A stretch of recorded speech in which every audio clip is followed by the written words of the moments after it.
அமரர் கல்கியின் கள்வனின் காதலி அத்தியாயம் 26. சு பிடி. சில நாளைக்கெல்லாம் ரத்தினம் பஞ்சநதம் பிள்ளையிடம் சென்று தான் தெரியாத்தனமாக செய்த குற்றங்களை மன்னிக்க வேண்டுமென்று கேட்டுக்கொண்டான். பஞ்சநதம் பிள்ளை அவன் முன் செய்த குற்றங்களையும் பொருட்படுத்தவில்லை, இப்போது மன்னிப்பு கேட்பதையும் பொருட்படுத்தவில்லை. அவன் அவ்வளவு பணிவு கொண்டு பேசியது அவருக்கு சிறிது வியப்பு அளித்தாயினும் அதைப் பற்றி அதிகமாக சிந்தனை செய்யாமல், தம்பி, நீ என்னை மன்னிப்பு கேட்கவாவது, நான் உன்னை மன்னிக்கவாவது, இதெல்லாம் எதற்காக? உன்மேல் எனக்கு ஒரு கோபமும் இல்லை, போய் வா என்று சொல்லிவிட்டார். அவருடன் சிநேகம் செய்து கொண்டு அடிக்கடி அவர் வீட்டுக்கு வருவதற்கு சந்தர்ப்பம் ஏற்படுத்திக் கொள்ளும் நோக்கத்துடனே ரத்தினம் வந்தான். அந்த நோக்கம் நிறைவேறாமல் போகவே சலிப்புடன் திரும்பிச் சென்றான். பிறகு அவன் இன்னும் 2-3 தடவை மானத்தை விட்டு பஞ்சநதம் பிள்ளையின் வீட்டுக்குப் போனான். அப்போதெல்லாம் தூரத்தில் கல்யாணி அங்குமிங்கும் நடமாடுவதை பார்க்கத்தான் முடிந்தது. அவளுடைய அருகில் நெருங்கவோ அவளுடன் பேசவோ சௌகரியம் ஏற்படவில்லை. இதனால் அவனுடைய உள்ளத்தை எரித்துக் கொண்டிருந்த தீ இன்னும் கொழுந்துவிட்டு எரியத் தொடங்கியது. பஞ்சநதம் பிள்ளை காலம் சென்றபோது ரத்தினம் ஊரில் இல்லை. ஆனால் அவருடைய மரணச் செய்தி கேட்டதும் அவன் பரபரப்புடன் ஊருக்கு ஓடி வந்தான். பஞ்சநதம் பிள்ளை உயில் ஒன்றும் எழுதி வைக்காமல் இறந்திருந்தால் கல்யாணிக்கு பிற்காலம் அவருடைய சொத்துக்கள் எல்லாம் இவனே உரியவன். ஆகவே சொத்துக்களின் மேற்பார்வையை இப்போதே தான் எடுத்துக்கொள்ள வேண்டியதுதான். இதன் மூலம் கல்யாணியுடன் பேசிப் பழகுவதற்கும் அவசியம் ஏற்படும். இவ்வாறு தான் எதிர்பார்த்து கொண்டிருந்த சந்தர்ப்பம் எதிர்பாராத முறையில் வந்துவிட்டதாகவே அவன் கருதினான். தாமரையோடைக்கு வந்து விசாரித்து உயில் எழுதப்பட்டிருக்கும் விவரம் தெரிந்ததும் அவனுடைய உற்சாகம் வெகுவாக குறைந்தது. உயிலே பொய் உயில், ஃபோர்ஜரி செய்தது, செல்லாதது என்றெல்லாம் வழக்காடலாமா என்று சிந்தனை செய்யத் தொடங்கினான். ஆனாலும் இதை வெளியில் காட்டிக்கொள்ளாமல் கல்யாணியின் வீட்டுக்குச் சென்று உத்தரக்கிரியைகளில் ஒத்தாசை செய்தான். கல்யாணியின் தகப்பனார் திருச்சிற்றம்பலம் பிள்ளைக்கு அவனுடைய பூர்வோத்தரம் ஒன்றும் தெரியாதபடியால் இறந்து போனவருக்கு முக்கியமான பந்துவாகவே அவனைக் கருதி எல்லா விஷயங்களிலும் அவனுடன் கலந்து யோசனை செய்யத் தொடங்கினார். அவன் அபிப்பிராயப்படியே சகல காரியங்களும் செய்து வந்தார். கருமங்களெல்லாம் ஆனதும் நிலப்புலன்களின் சாகுபடியை பற்றி தீர்மானிக்க வேண்டியது. நிலங்களை பிரித்து பிரித்து குத்தகைக்கு விட்டுவிட வேண்டுமென்றும் அதற்கு ஏற்பாடுகள் தாம் செய்வதாகவும் ரத்தினம் பிள்ளை சொன்னார். திருச்சிற்றம்பலம் பிள்ளையும் இதற்கு சம்மதித்தார். அன்றிரவு சாப்பிடும்போது அவர் இவ்விஷயத்தைப் பற்றி பிரஸ்தாவித்தார். அது கல்யாணியின் காதில் விழுந்தது. அவள் உடனே, அப்பா, சாகுபடியெல்லாம் இத்தனை நாளாக நடந்து வந்தது போலவே இனிமேலும் நடக்க வேண்டும், மாறுதல் ஒன்றும் கூடாது என்றாள். அதிகாரத் தோரணையுடன் அவள் இவ்வாறு பேசியது திருச்சிற்றம்பலம் பிள்ளைக்கு அதிசயமாயிருந்தது. சிறிது கோபத்தையும் உண்டு பண்ணிற்று. உனக்கென்ன தெரியும் இதெல்லாம்?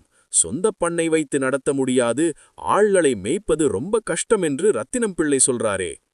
அது யாரது ரத்தினம் பிள்ளை? நம்முடைய வீட்டு காரியத்துக்கு அவர் என்ன யோசனை என்றாள் கல்யாணி. திருச்சிற்றம்பலம் பிள்ளை திகைத்து போனார். ஆனாலும் அவர் சமாளித்து கொண்டு, என்ன அப்படி தூக்கி எறிந்து பேசுகிறாய்? புலிப்பட்டி பிள்ளையைத்தான் சொல்கிறேன். இந்த ஊர் நெளிவு சுழிவு எல்லாம் அவருக்குத்தானே தெரியும். நான் ஊருக்கு புதிது, நீயோ சிறுவள், உலகம் தெரியாதவள், உன்னால் என்ன முடியும் என்று சொல்கையில் கல்யாணி குறுக்கிட்டு, அப்பா, இந்த யோசனையெல்லாம் உங்கள் பெண்ணை கிழமாப்பிள்ளைக்கு கல்யாணம் செய்து கொடுப்பதற்கு முன்னாலேயே உங்களுக்கு தோன்றியிருக்க வேண்டும் என்றாள். திருச்சிற்றம்பலம் பிள்ளையின் வாய் அடைத்து போய்விட்டது. கல்யாணியின் குணத்தில் ஏற்பட்டிருந்த மாறுதல் அவருக்கு அர்த்தமாகவே இல்லை. இந்த வீட்டில் கல்யாணிதான் சர்வ சுதந்திர எஜமானி, நமக்கு ஒரு அதிகாரமும் இல்லை என்று அவருக்கு 2 நாளில் ஸ்பஷ்டமாக தெளிந்து போகவே அவர் கோபித்து கொண்டு பூங்குளத்துக்கே போய்விட்டார். பிறகு கல்யாணியும் அவளுடைய வயதான அத்தை ஒருத்தியும் அந்த வீட்டில் வசித்து வந்தார்கள். காரியங்கள் எல்லாம் எப்போதும் போலவே நடந்து வந்தன. காரியஸ்தர்கள், குடிபடைகள் எல்லாரும் கல்யாணி அடிக்கடி வீட்டுக்கு தருவித்து நேரில் உத்தரவிட்டு வந்தாள். அவர்கள் எல்லாரும் பண்ணையாரின் எதிர்பாராத மரணத்தினால் என்ன விபரீதமான மாறுதல் ஏற்படுமோ என்று திகிலடைந்தவர்கள் இப்போது மிகவும் குதூகலத்துடன் தங்கள் வேலைகளை சரிவர செய்து வந்தார்கள். ரத்தினம் பிள்ளைக்கு இதெல்லாம் ஒன்றும் பிடிக்கவே இல்லை. அவனுடைய உத்தேசங்கள் எல்லாம் தவறிப்போயே வந்தன. ஆனாலும் அவன் நிராசையடைந்து விடவில்லை. பல தடவை அவன் தாமரையோடை பண்ணையின் வீட்டுக்குப் போய் திண்ணையில் உட்கார்ந்து கொண்டு ஆச்சியிடம் சில முக்கியமான விஷயங்கள் பேச வேண்டியிருக்கிறது என்று வேலைக்காரியிடம் சொல்லி அனுப்புவான். ஆச்சிக்கு உடம்பு சரியில்லை என்றும் ஏதாவது முக்கியமான விஷயம் இருந்தால் காரியஸ்தரிடம் தெரிவிக்கச் சொன்னதாகவும் வேலைக்காரி வந்து கூறுவாள். கடைசி தடவை ரத்தினம் பிள்ளை அவ்வாறு வந்திருந்தபோது ஒரு விசேஷ சம்பவம் நடந்தது. பண்ணையாரின் வீட்டு வாசலில் எப்போதும் ஒரு நாய் கட்டியிருக்கும். அது உயர்ந்த ஜாதி நாய். பார்த்தால் சாது மாதிரிதான் இருக்கும். குறைக்காது, யாரையும் அனாவசியமாக கடிக்காது.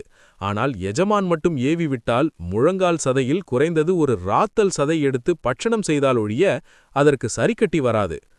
அந்த நாய் வீட்டின் முன் ஹாலில் ஜன்னல் கம்பியில் அன்று சங்கிலியால் கட்டப்பட்டிருந்தது.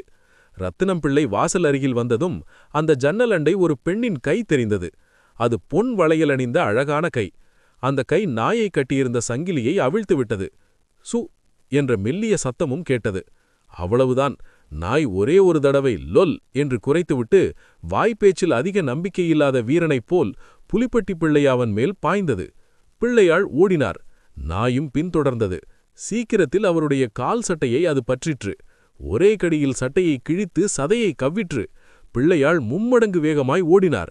நாயும் அவருடைய முழங்கால் சதையை ருசி பார்த்து கொண்டே தொடர்ந்து ஓடிற்று. அவரை தெரு முனை வரையில் கொண்டு போய் வழி அனுப்பிய பிறகுதான் திரும்பி வந்தது.